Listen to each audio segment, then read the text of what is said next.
Artificial intelligence AI அப்படிங்கிறது இன்னைக்கு எங்க திரும்பினாலும் பேசப்படுற ஒரு டாபிக்கா இருக்குது. இந்த ஆர்டிபிஷியல் இன்டெலிஜென்ஸ் அப்படிங்கிறது நல்லதா கெட்டதா, இதனால நமக்கு என்ன யூஸ், இதனால ஃபியூச்சர்ல என்ன மாதிரியான சேஞ்சஸ் வந்து இந்த வேர்ல்டுல வந்து வரப்போகுது, இதனால ஏதோ வேலை போகுது அப்படின்னு சொல்றாங்க, இதனால நிறைய ப்ராப்ளம்ஸ் வந்து கிரியேட் ஆக போகுது அப்படின்னு சொல்றாங்க, இதனால நிறைய ப்ரொடக்டிவான விஷயங்கள் நம்ம வந்து செய்ய முடியும், ஹியூமன் பீங்ஸே சக்சஸ்ஃபுல்லா இருக்க முடியும் அப்படின்னு சொல்றாங்க.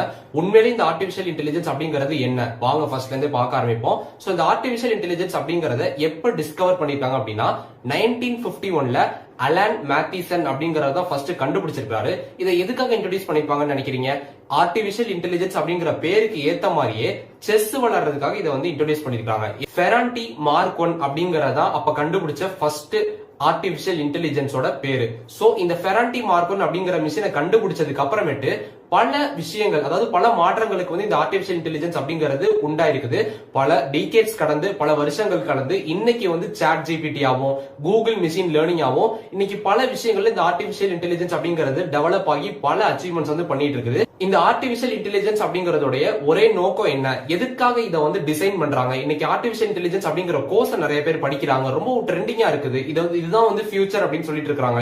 இதோட ஒரே ஸ்கோப் என்ன அப்படின்னு பாத்தீங்கன்னா, இந்த ஆர்டிபிஷியல் இன்டெலிஜென்ஸ் அப்படிங்கிறது மனிதர்களை விட அதிக ஃபாஸ்டா யோசிச்சு நிறைய அவுட்கம்ஸ் ப்ரொடியூஸ் பண்ணணும். அதே நேரத்துல மனிதர்களால பண்ண முடியாத விஷயங்களை பிராக்ஷன் ஆஃப் செகண்ட்ஸ்ல பெஸ்டாவும் டேஞ்சர் அவாய்ட் பண்ற விதமாவும் பண்றதுக்கு தான் இந்த ஆர்டிபிஷியல் இன்டெலிஜென்ஸ் அப்படிங்கறதையே கொண்டு வந்திருக்காங்க.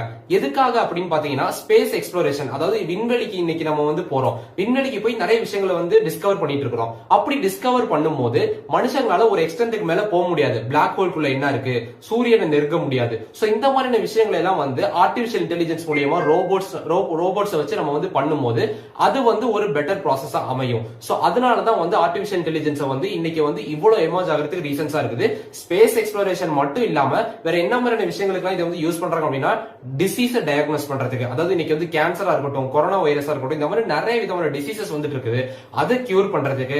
அது மட்டும் இல்லாம உலகத்துக்கு அடியில, அதாவது நம்ம வந்து இன்னைக்கு வந்து மைன்ஸ் எல்லாம் வேலை பார்க்கறோம், அதாவது கோல்டு மைன்ஸா இருக்கட்டும், இந்த மாதிரி உலகத்துக்கு அடியில வந்து பெட்ரோல் கிடைக்குது, நிறைய ரிசோர்சஸ் கிடைக்குது, இந்த மாதிரியான விஷயங்கள் பண்றதா இருக்கட்டும். அது மட்டும் இல்லாம மனிதர்கள் இன்னைக்கு வந்து ஃபேக்டரிஸ்ல வந்து வேலை பார்க்கறாங்க, இண்டஸ்ட்ரீஸ்ல ரொம்ப கஷ்டப்பட்டு வேலை பார்க்கறாங்க, இண்டஸ்ட்ரீஸ் வந்து கெமிக்கல் நிறைய எமிஷன் ஆகுது. சோ அந்த மாதிரியான விஷயங்கள் எல்லாத்தையுமே மனிதர்கள் இல்லாம மிஷின் பண்ணா பெஸ்டாவும் பண்ணும். அதே நேரத்துல அதாவது ஆபத்து அப்படிங்கிற ஒரு விஷயம் மட்டும் இல்லாம அதிக சேதம் அப்படிங்கிறது தவிர்க்கப்படும். இதுக்காக மட்டும்தான் இந்த ஆர்டிபிஷியல் இன்டெலிஜென்ஸ் உருவாக்கப்பட்டிருக்கு.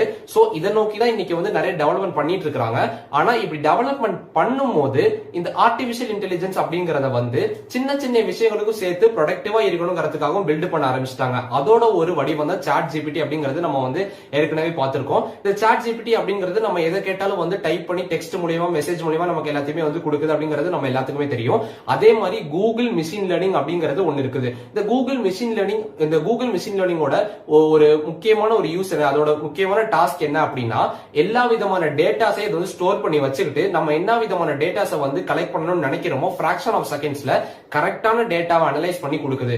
டேட்டா அப்படிங்கிறதுனால நிறைய விஷயங்கள் வந்து ஸ்டோர் ஆயிருக்கும். அப்படி எல்லா விஷயத்தையுமே ஸ்டோர் பண்ணி கரெக்டான அவுட்புட்ஸை கொடுக்கறது அந்த கூகுள் மிஷின் லேர்னிங்கோட வேலை.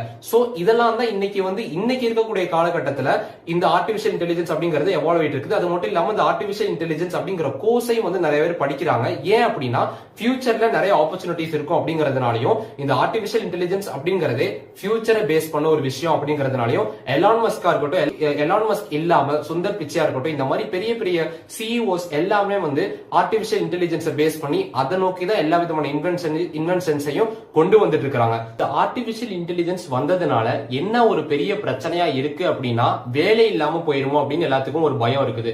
ஏன் அப்படின்னா மனுஷங்களால கஷ்டப்பட்டு செய்யக்கூடிய வேலைகளை கவர் பண்றதுதான் இந்த ஆர்டிபிஷியல் இன்டெலிஜென்ஸ் அப்படிங்கறத கொண்டு வந்தாங்க.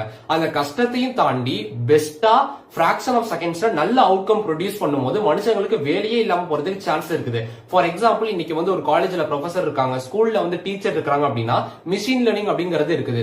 ஒரு மிஷின் இருக்குது, அந்த மிஷினே வந்து எல்லா விதமான அவுட்புட்ஸை வந்து நமக்கு வந்து கொடுக்குது. நம்ம கேட்கிற கொஸ்டின்ஸுக்கும் சரி, ஒரு குழந்தைக்கு என்னென்ன விஷயங்களை வந்து ஷோ பண்ணணும், என்னென்ன மாதிரியான லேர்னிங் வந்து கொடுக்கணும் அப்படிங்கறத நம்ம வந்து ஏற்கனவே ப்ரோக்ராம் பண்ணி வச்சுட்டா போதும். அந்த மிஷின் வந்து நிறைய விதமான லெசன்ஸை சரி நிறைய விதமான அதாவது ஸ்டூடெண்ட்ஸ் வந்து எஜுகேட் பண்றதை பெஸ்டா பண்ணுது டீச்சர்ஸை விட. ஏன் அப்படின்னா நம்ம மனுஷங்களுக்கு வந்து ஃபீலிங்ஸ் இருக்கும், எமோஷன்ஸ் இருக்கும், ஒரு கட்டத்துக்கு மேல நம்ம வந்து டயர்ட் ஆகும். ஆனா மிஷின் அப்படிங்கிறது அப்படி ஆகவே ஆகாது. எப்ப வேணாலும் எடுத்துக்கலாம், டேட்டா எப்ப வேணாலும் ஸ்டோர் பண்ணிக்கலாம், எத்தனை தடவை வேணாலும் பாத்துக்கலாம். சோ அதனால இந்த எஜுகேஷன் அப்படிங்கிறதுக்கே முதல்ல பெரிய அடி உழுவுற மாதிரி மெஷின் லேர்னிங் அப்படிங்கிறது வந்துருச்சு. சோ ரெண்டாவது என்ன அப்படின்னா இந்த சாட் ஜிபிடி அப்படின்னு வந்துட்டு இன்னைக்கு ஸ்டூடெண்ட்ஸ் இருக்கட்டும், அது மட்டும் இல்லாம காலேஜஸ்ல இருக்கக்கூடிய ஸ்டூடெண்ட்ஸா இருக்கட்டும், நிறைய பேர் வந்து அசைன்மெண்ட் எழுதுறதுக்கும் அது மட்டும் இல்லாம நிறைய இன்ஃபர்மேஷன் கலெக்ட் பண்றதுக்கும் கூகுளை விட சாட் ஜிபிடியை வந்து அதிகமா வந்து யூஸ் பண்ண ஆரம்பிச்சிட்டாங்க. அது மட்டும் இல்லாம வேற என்ன விஷயங்கள்லாம் இந்த ஏஐ அப்படிங்கிறது யூஸ்ஃபுல்லா இருக்கு அப்படின்னா இந்த ஸ்பேஸுக்கு போய் நிறைய விஷயங்களை எக்ஸ்ப்ளோர் பண்றதுல ரொம்ப யூஸ்ஃபுல்லா இருக்கு. இன்னைக்கு மார்ஸ் அப்படிங்கறத டார்கெட் பண்ணி நிறைய விஷயங்களை வந்து கண்டுபிடிச்சிட்டு இருக்காங்க. கண்டுபிடிக்கும் போது ஆர்டிபிஷியல் இன்டெலிஜென்ஸோட உதவி இல்லாம எதையுமே வந்து கண்டே பிடிக்க முடியாது. ஆர்டிபிஷியல் இன்டெலிஜென்ஸ் மூலியமா உருவாக்குன ரோபோட்ஸா இருக்கட்டும், அதை வச்சுதான் இன்னைக்கு மார்ஸ்ல எல்லா விதமான விஷயங்களையும் பண்றாங்க. மனுஷங்க நம்ம சாதாரணமா ஸ்பேஸ்ல எதையும் போய் எக்ஸ்ப்ளோர் பண்ணிட முடியாது. நிறைய சூட்ஸ் ஆகும், நிறைய செலவாகும். ஆனா ஆர்டிபிஷியல் இன்டெலிஜென்ஸ் வச்சு பண்ணும்போது கம்மியான செலவாகுது அப்படின்ட்டு அந்த இடத்துலயுமே வந்து மனுஷனுக்கு காப்பு வைக்கிற மாதிரி ஆர்டிபிஷியல் இன்டெலிஜென்ஸ் வந்து அந்த இடத்துல வந்து யூஸ் பண்றாங்க.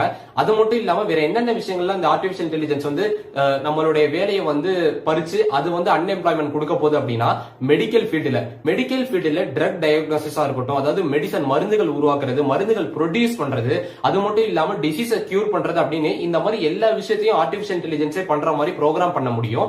அதாவது நம்ம வந்து ஹாஸ்பிட்டலுக்கு போறோம் அப்படின்னா நம்மளுடைய டிசீஸ் என்ன அப்படிங்கறத கண்டுபிடிச்சு இதுக்கான மெடிசன் அதுவே கொடுக்கற மாதிரி, நம்மளுடைய உடம்புல இருக்கக்கூடிய ஏதாவது ஒரு ப்ராப்ளம்ஸ் ஏற்பட்டுச்சு அப்படின்னா ஆபரேஷன் பண்றது. இன்னைக்கு ஆபரேஷன் தியேட்டர்ஸ்ல கூட நிறைய ஆர்டிபிஷியல் இன்டெலிஜென்ஸ் தான் வந்து யூஸ் பண்ணிட்டு இருக்காங்க. இந்த மாதிரி எல்லா விஷயங்களையும் ஆர்டிபிஷியல் இன்டெலிஜென்ஸே, அதாவது மனிதர்கள் பண்ணக்கூடிய விஷயங்களை ஆர்டிபிஷியல் இன்டெலிஜென்ஸ் வந்து அந்த இடத்தை வந்து ஆக்குபை பண்ணிடுறதுனால மனுஷங்களுக்கு அன்எம்ப்ளாய்மெண்ட் அப்படிங்கிறது பெரிய ரீசனா அமைய போகுது ஃபியூச்சர்ல அப்படின்னு சொல்லிட்டு இருக்காங்க. இது ஏற்கனவே தெரிஞ்ச விஷயம் தான். ஆனா இதை விட இன்னும் பெரிய ப்ராப்ளமா இருக்கிறது என்ன அப்படின்னா இந்த ஆர்டிபிஷியல் இன்டெலிஜென்ஸ் அப்படிங்கிறதுக்கு எமோஷன் அப்படிங்கறதே கிடையாது. ஏன் அப்படின்னா இந்த ஆபரேஷன் பண்றதா இருக்கட்டும், அதாவது மெடிசின்ஸ் டயக்னோசிஸ் பண்றதா இருக்கட்டும், கரெக்டான அளவுல எப்பப்ப என்ன அப்படிங்கறதையே நம்ம மனுஷங்க தான் வந்து ப்ரோக்ராம் பண்ணி வைக்கணும். ஆனா அப்படி ப்ரோக்ராம் பண்ணி வைக்கும் போது யார் யாருக்கு என்னென்ன அளவுல கொடுக்கணும், அதாவது ஒரு சில பேருக்கு ஃபீலிங்ஸ் இருக்கும், எமோஷன்ஸ் இருக்கும், அதெல்லாம் அந்த மிஷின்ஸ்க்கு இருக்காது. சரியான டைம்ல சரியான டாஸ்கை பெர்ஃபார்ம் பண்ணும். ஃபார் எக்ஸாம்பிள் இப்போ ஒரு குழந்தை அழுகுது அப்படின்னா அதை அளவைக்காம இருக்கிறதுக்கு நம்ம மனுஷங்க வந்து ஃபீலிங்ஸோட அதை வந்து ஹேண்டில் பண்ணுவோம். ஆனா இதே ஒரு ஏஐ, அதாவது ஆர்டிபிஷியல் இன்டெலிஜென்ஸ் இருந்துச்சு அப்படின்னா அதுக்கு எப்படி ஃபீலிங்ஸ் எமோஷன்ஸ் எல்லாம் இருக்கும், அது வந்து ப்ரோக்ராம் பண்ணபடிதான் அது வந்து நடக்கும். சோ இதெல்லாம் அதோட டி பெனிஃபிட்ஸ் அப்படின்னு சொல்றாங்க. அன்எம்ப்ளாய்மெண்ட்ங்கிறது ஒரு பெரிய டி பெனிஃபிட்டா இருந்தாலும் அதுக்கு வந்து ஃபீலிங்ஸ் எமோஷன்ஸ் அப்படிங்கிறது கண்டிப்பா கிடையவே கிடையாது. அதை கண்டிப்பா ப்ரோக்ராம் பண்றது அப்படிங்கிறது ரொம்ப ஒரு கஷ்டமான விஷயம். வேணா சென்சார்ஸை வச்சு அதுக்கு வந்து சென்சிட்டிவிட்டி ப்ரொவைட் பண்ணலாமே தவிர அதுக்கு வந்து ஃபீலிங்ஸ் அப்படிங்கிறது கொண்டு வரது ரொம்ப கஷ்டமான ஒரு விஷயம். இதுவே பெரிய டி பெனிஃபிட்டா இருக்குது அப்படின்னு சொல்றாங்க. இது மட்டும் இல்லாம இந்த ஆர்டிபிஷியல் இன்டெலிஜென்ஸ் உடைய ஃபியூச்சர் என்ன அப்படின்னு பார்க்கும்போது நம்ம மனுஷங்க பண்ணக்கூடிய எல்லா விதமான டாஸ்கையும் ஃபிராக்ஷன் ஆஃப் செகண்ட்ஸ்ல நிறைய அவுட்கமோட கொடுக்க போகுது அப்படின்னு சொல்லிட்டு இருக்காங்க. ஆனா இப்படி எல்லாத்தையுமே பண்ண ஆரம்பிச்சிருச்சு அப்படின்னா மனுஷங்களுக்கு பண்றதுக்கு என்னதான் வேலை இருக்கும், மனுஷங்க வந்து இன்னோவேட்டிவா என்னதான் செய்ய முடியும். சோ இப்படி எல்லா வேலையும் அது பண்ணி ஒரு கட்டத்துக்கு மேல ஆர்டிபிஷியல் இன்டெலிஜென்ஸை அதிகமா யோசிக்க ஆரம்பிச்சு அதுவே எல்லா விதமான டெசிஷன்ஸை மேக் பண்ண ஆரம்பிச்சிருச்சு அப்படின்னா மனுஷங்களுக்கு பெரிய ஆபத்தா முடியறதுக்கு சான்சஸா இருக்குது அப்படிங்கறத சில பேச்சு சொல்லிட்டு இருக்காங்க. அது மட்டும் இல்லாம இந்த ஆர்டிபிஷியல் இன்டெலிஜென்ஸ் அப்படிங்கறத வச்சு வேற என்னெல்லாம் டி பெனிஃபிட்ஸ் வரும் அப்படின்னு பாத்தீங்கன்னா, ஒரு நாடு இருந்துச்சு அப்படின்னா இந்த ஆர்டிபிஷியல் இன்டெலிஜென்ஸ் மூலியமா வேற ஒரு நாட்டை வந்து தாக்குறதுக்கே பெரிய சான்சஸா வந்து அமையும். ஏன் அப்படின்னா ஆர்டிபிஷியல் இன்டெலிஜென்ஸ் மூலியமா நம்ம வந்து வெப்பன்ஸ் உருவாக்கலாம். இன்னைக்கு வந்து நிறைய வெப்பன்ஸ் உருவாக்குறாங்க, பாம்ஸ் வந்து கிரியேட் பண்றாங்க. இது மூலியமா ஒரு கண்ட்ரி மேல சீக்ரெட் வாரே வந்து டிக்ளேர் பண்ண முடியும் அப்படின்னு சொல்லிட்டு இருக்காங்க. சோ இந்த ஆர்டிபிஷியல் இன்டெலிஜென்ஸ் அப்படிங்கிறதுனால நிறைய டி பெனிஃபிட்ஸ் இருந்தாலும் இதனால ஒரு பக்கம் நிறைய பிரயோஜனமும் இருக்கு அப்படின்னு சொல்றாங்க. நம்மளுடைய வேலையை வந்து ஈஸியாகுது, நிறைய அவுட்கம் தருது. ஆனா இது எல்லாத்தையுமே பண்ணாலும் மனுஷங்களுக்கு இது பெரிய டி பெனிஃபிட்டா அமையுமோ அப்படிங்கிற ஒரு பயம் எல்லாத்துக்குமே வந்து இருந்துகிட்டே தான் இருக்கு. இத வந்து தப்பான ப்ரோக்ராமிங் கொடுத்து தப்பா பயன்படுத்துறதுக்கும் சான்ஸ் இருக்குது, சரியான ப்ரோக்ராமிங் கொடுத்து தப்பா போறதுக்கும் சான்ஸ் இருக்குது.